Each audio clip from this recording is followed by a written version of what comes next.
instruments. So Michelle, do you want to? I'll cover the rest of the brass. Yeah. So the French horn is a middle range brass instrument. That means that our range, like I'm a horn player, so our range is, it can go down to basically where like trombones can play, which we'll get to soon. But also we can play up into kind of a mid to high trumpet range also. And so a horn, unlike a trumpet, we have rotor valves instead of piston valves. So they kind of like, instead of like going straight down, they like bend down instead. And so we a regular, like a single horn, which is the most basic version of a horn that you'll see in a band or orchestra, just has 3 rotor valves on it, and you can either get a horn in F or in B flat. So that just whichever one it, like whichever key it's in, it just changes which notes you'll get and how you play each note with different fingerings. So a double horn is, it's the same as a single horn, except it has 3 valves and a trigger. So the trigger, which you use by like playing it with your thumb, is just what changes it between the 2 sets of slides that the horn has. So the front, like one set of slides is the F side of the horn, and the other side is the B flat side. So when you use the trigger or like the thumb valve, it changes between those 2 sets of slides.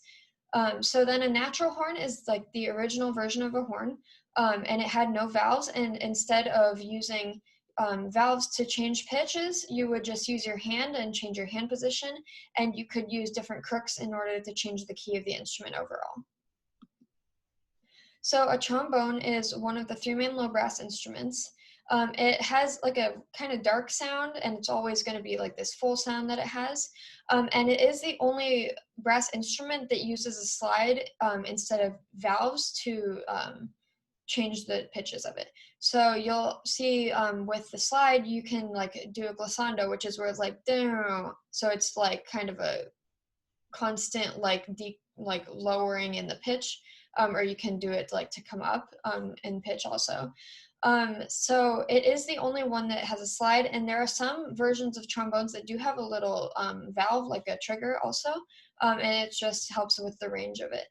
Also, the earliest form of trombone was known as a sackbut, which is a very fun fact, I guess, because that's what I remember from 5th grade from learning specifically about the trombone.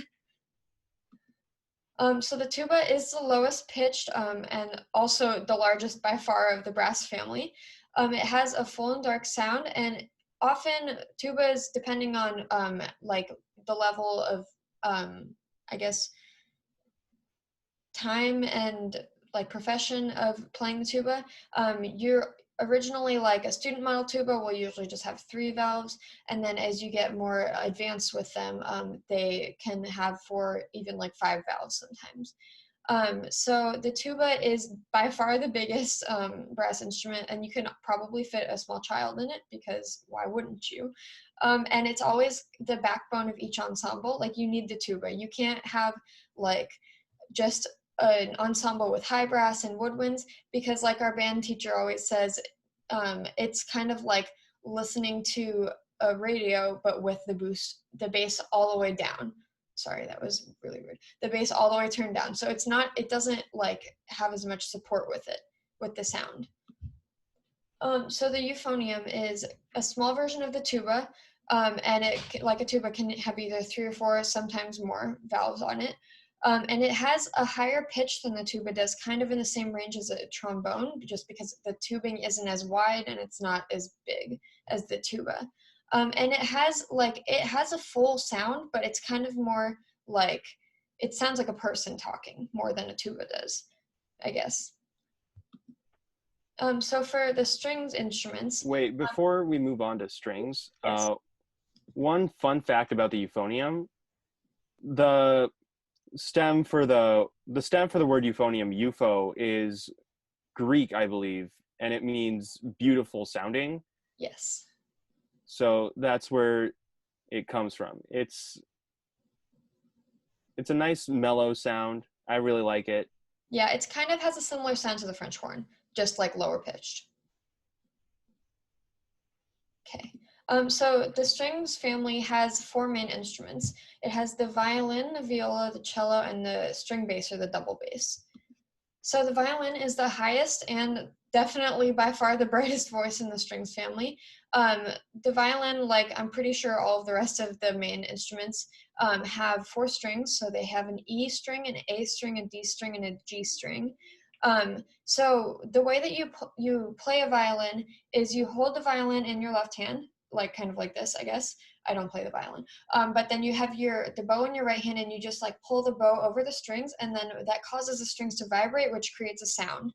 And since there's only 4 strings on the violin, you use your fingers on your left hand, and you just press down on the strings on the fingerboard so that you can change the pitch by shortening the string. So viola is just kind of, it looks pretty similar to a violin, but it is a little bit bigger, and it has a lower sound just because it is a bigger instrument. So it's played the same as a violin. It's held in your left hand with the bow in your right hand. So instead of having the E, A, D, and G strings, a viola has a C, G, D, and A string on it, like separate strings. And just like the violin, you play it by pulling the bow across the strings and using your fingers on your left hand to change the pitch of it. Also, in orchestras, the violin and the viola are known as chins, and the cello and bass are known as pegs. And so the reason that they're known as pegs is because they're quite a lot bigger than violin and viola. And so they're kind of too big to like hold under your chin, right? So they have like these pegs that come off of the bottom of them, and then they're just the way when you're playing viola or cello, sorry, you hold it between your legs and you have the peg resting on the floor. And instead of pulling the bow up like this, you hold it kind of down and straight. Just because that's how you have to use it, because it's too big to hold on your chin.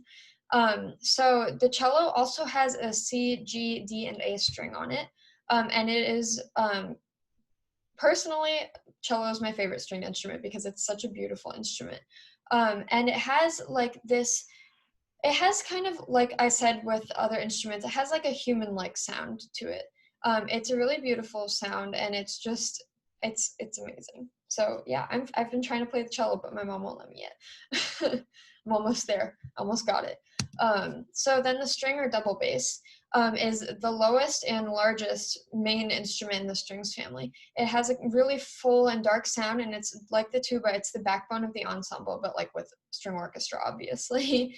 So the double bass is played the same as a cello. It has a peg on the bottom, and it's pretty big compared to a cello. You can sit in a regular chair and play the cello, but usually bass players either stand up or they have stools.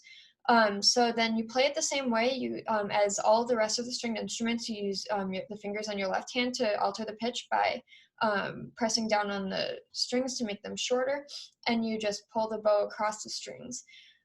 So then the double bass has E, A, D, and G strings, and it's just the same as the other ones. It's just a lot bigger and a lot lower.